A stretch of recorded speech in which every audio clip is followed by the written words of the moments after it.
पनवेल महानगरपालिकेच्या निवडणुकीची प्रारूप वार्ड रचना हरकतीवर सुनावणी सुरू असताना अचानक भाजप प्रवक्ते नवनाथ बन आले।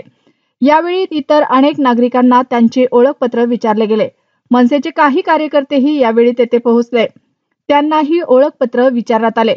यावेळी मनसेचे पनवेल महानगर प्रमुख योगेश चिले यांनी निवडणूक अधिकाऱ्यांना जाब विचारला। आमच्यासह इतर अनेकांना आपण ओळखपत्र विचारलं, मात्र भाजप कार्यकर्त्यांना आपण काहीच विचारलं नाही।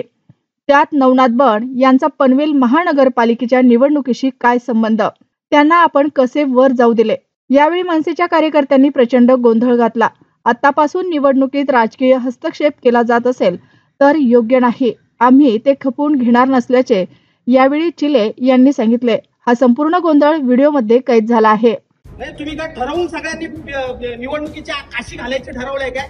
वर बीजेपीचे नेते बसलेत म्हणून तुम्ही डायरेक्ट सोडताय का त्यांना? अशा पद्धतीने चालणार नाही। बाकीचे सगळे घुसूवरती मग साधा प्रश्न, इथून सोडता का सर्वसामान्य माणसांना? तुम्ही विदाउट टोकन सोडताय का? तुम्ही काय मला सांगता वरती गेलेत म्हणून? इथून सोडतात का मला पहिलं सांगा साहेब? सोडतात इथून टोकन सोबत? टोकन होतं नवनाथ बनकडे? नव्हतं। ऐकलं का सोडलं? कोण नवनाथ बन? मला माहिती आहे। जर दुसऱ्या नागरिकांना अडवतंय, नवनाथ बन कोण आहे? त्याला का नाही अडवलं? कलेक्टरांचा हे लागतो का? धावाही लागतो? फक्त बीजेपी वाल्यांचे चेहरे दिसले की वर त्यांना विचारायचं नाही टोकन। बाकीचे दुसऱ्या पक्षाचे आले की टोकन बिकन सगळ्या प्रोसिजर काढायच्या। ठरवून गेम चालू आहे। विरोधकांचा प्रभाग रचनेमध्येच नेस्तनाबूत करायचे घाणेरडे प्रकार येते। अशा निवडणुका नगरसेवक, माजी नगरसेवक, तोंड टोकन आहे का तुमचं? तोंड हे टोकन आहे? जर ठाण्यामध्ये निवडणूक आयोगाच्या उपस्थितीमध्ये सर्वसामान्य नागरिक सुद्धा तिथे बसू शकतात, तर पनवेल महानगरपालिका कसले नियम दाखवते? लोकांना अडवते इकडे पण निवडणूक आयोगाचे अधिकारीच बसले तर ठाण्यामध्ये, तिथे सुद्धा सुनावणी होती, तिथे सगळ्यांना सोडलं, इथे का सोडलं नाही?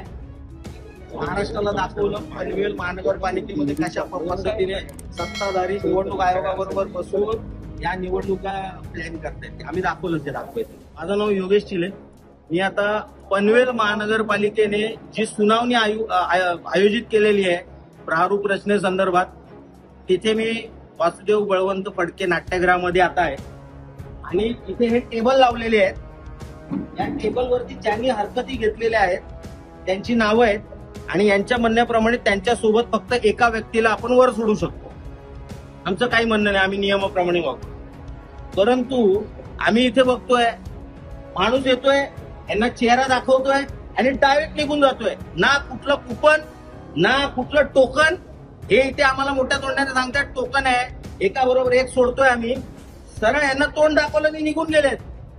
तर नवनाथ बन बीजेपीचे प्रवक्ते, त्यांचा इथेच काय संबंध आहे?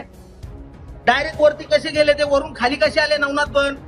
बीजेपीच्या प्रवक्त्याचा, महाराष्ट्र प्रवक्त्याचा इथे काय संबंध आहे? पनवेलचा नागरिक आहे तो, कोणाबरोबर वरती गेला होता? त्यामुळे ज्या पद्धतीने यांचा कारभार चालू आहे, ज्या पद्धतीने ठाण्यामध्ये जर सगळे बसू शकतात आतमध्ये, सर्व नागरिक जाऊ शकतात आतमध्ये, इथे काय प्रॉब्लेम आहे? मग निवडणूक आयोगाचे नियम ठाण्याला वेगळे, पनवेलला वेगळे। हे जे चालू आहे हे संपूर्णपणे सत्ताधाऱ्यांना कसा फायदा होईल त्यानुसार प्रारूपाची रचना केली आहे, प्रभागांची रचना केलेली आहे आणि त्याच्यामध्ये विरोधकांचं जास्तीत जास्त नुकसान व्हावं यासाठी हे सगळे अधिकारी यांना सामील आहेत, सगळे साथ देत आहेत। आयुक्त साथ देत आहेत, जे निवडणूक अधिकारी आलेले ते साथ देत आहेत। हा काय प्रकार आहे? माणूस येतोय, चेहरा दाखवतोय, निघून जातोय डायरेक्ट, आणि बाकीचे जे सर्वसामान्य नागरिक येतात त्यांना थांबवून ठेवलं जाते। त्यामुळे हे जे ज्या पद्धतीने चालू आहे पनवेलमध्ये निवडणूक, मी तुम्हाला सांगतो पनवेल मधली निवडणूक ही पक्षपातीच होणार आहे। आणि जर सरकारला वाटतंय निवडणूक पक्षपाती होऊ नये, इथे पहिली चौकशी